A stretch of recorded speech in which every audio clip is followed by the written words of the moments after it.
নমস্কার বন্ধুরা, রসে বসে বাঙালি উইথ ফুড ব্লগে আপনাদের জানাই স্বাগতম। আজকে আমি একটি দুর্দান্ত রেসিপি নিয়ে এসেছি, তা হলো পটল চিংড়ি।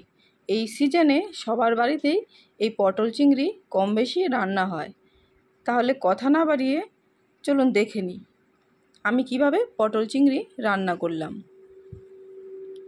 প্রথমে পটলগুলোকে ভেজে তুলে নেব। আর আমি পটলগুলোকে কেটে নিয়েছি, দেখুন বড় পটলগুলোকে 3 টুকরো আর ছোট পটল মানে মিডিয়াম সাইজের যে পটলগুলো সেগুলো 2 টুকরো করে নিয়েছি।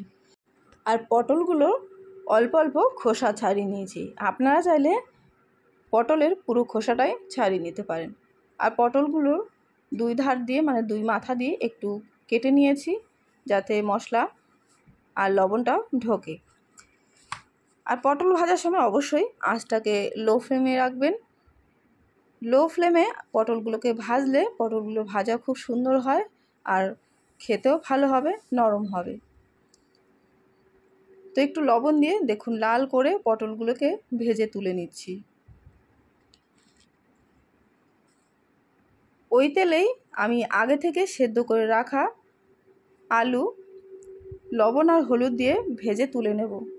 আলুগুলো আগে থেকে সেদ্ধ করে নিয়েছি, তার কারণ তাহলে আমার রান্না করতে সুবিধা হয়। আপনারা চাইলে ফোড়ন দেওয়ার সময় আলুটাকে ভেজে নেবেন, তাহলে মশলা কষানোর সাথে সাথে আলুটাও 50% সেদ্ধ হয়ে যাবে। আলু ভাজার পর আমি ওই তেলেই দিয়ে দিচ্ছি চিংড়ি মাছ। আর চিংড়ি মাছটাকে দেখুন কেটে নিয়েছি, আর আমি চিংড়ি মাছের খোসাটাকে কিন্তু ছাড়াইনি। চিংড়ি মাছটাকেও লবণ হলুদ দিয়ে ভালো করে মাখিয়ে আমি ভেজে তুলে নিচ্ছি। রসে বসে বাঙালি উইথ ফুড ব্লগ চ্যানেলটিকে সাবস্ক্রাইব করবেন আর পাশে থাকা বেল আইকনটিকে প্রেস করে রাখবেন, যাতে পরবর্তী নতুন ভিডিও সবার আগে আপনার কাছে পৌঁছে যায়। কড়াইটাকে ভালো করে পরিষ্কার করে নিয়েছি আর কিছুটা তেল দিয়ে দিলাম। আমি সাদা তেলেই রান্না করব, আপনারা চাইলে সর্ষের তেলেও রান্না করতে পারেন। আর ফোড়নে দিয়ে দিলাম শুকনো লঙ্কা, একটা তেজপাতা আর হাফ চামচ পরিমাণ জিরে, গোটা জিরে। আর এখানে একটা বড় থেকে পেঁয়াজ আমি পেস্ট করে নিয়েছি। পেঁয়াজটাকে দিয়ে কিছুক্ষণ নেড়ে চেড়ে ভেজে নেব। পেঁয়াজটা ভেজে নেব যাতে পেঁয়াজের কাঁচা গন্ধটা চলে যায়। তারপর দিয়ে দেবো এখানে একটা টমেটো কুচিয়ে নিয়েছি। টমেটোটা এখানে পেস্ট করেও দেওয়া যেতে পারে, তাহলে গ্রেভিটা খুব সুন্দর হয়। আর দিয়ে দিচ্ছি 1 চামচ ধনে বাটা আর 1 চামচ আদা বাটা আর 1 চামচ জিরের গুঁড়ো, পরিমাণ মতো হলুদ গুঁড়ো, পরিমাণ মতো লবণ। লবণের পরিমাণটা অবশ্যই নিজের স্বাদ অনুযায়ী দিতে হবে। তো মশলাটাকে একটু কষিয়ে নেব।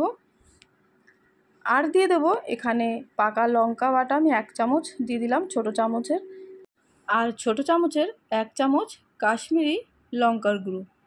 এবার 2 থেকে 3 মিনিট পর্যন্ত এই মশলাটাকে ভালো করে কষিয়ে নিতে হবে। একটু জল অ্যাড করে দেব যাতে নিচে দিয়ে না লেগে যায় আর মশলাটাও খুব সুন্দরভাবে কষানো হয়ে যায়। মশলাটা দেখুন সুন্দরভাবে কষিয়ে নিয়েছি আর মশলার গা দিয়ে তেল ছাড়তে শুরু করে দিয়েছে। এই সময় আমি আলু পটল ভাজা দিয়ে দেব, দিয়ে বেশ কিছুক্ষণ কষিয়ে নেব। তাতে দেখবেন পটলগুলো আরও ভালো খেতে হবে, কারণ পটলের ভেতরে মশলাটাও ঢুকবে আর পটলটাও আরেকটু সেদ্ধ হয়ে যাবে। তো এইভাবে 2 থেকে 3 মিনিট কষিয়ে নিচ্ছি। 2 থেকে 3 মিনিট কষিয়ে নেওয়ার পর পরিমাণ মতো দিয়ে দেবো জল। জলটা অবশ্যই নিজের পছন্দ মতো, যে যেরকম গ্রেভি পছন্দ করে সেই অনুযায়ী জল দেবেন। তো এইভাবেই আমি আবারও 3 থেকে 4 মিনিট লো ফ্লেমে ফুটিয়ে নেব, তাহলে দেখবেন গ্রেভিটা একদম রেডি হয়ে যাবে। তো আমি একটু নেড়ে চেড়ে দিচ্ছি যাতে নিচে দিয়ে না লেগে যায়। দেখুন গ্রেভির কালারটা কত সুন্দর এসছে। তো এবার দিয়ে দেবো ছোটো চামচের হাফ চামচ গরম মশলার গুঁড়ো। আমি এখানে শুধু গরম মশলার গুঁড়ো দিলাম আপনারা চাইলে এখানে গরম মশলা প্লাস একটু ঘি অ্যাড করতে পারেন।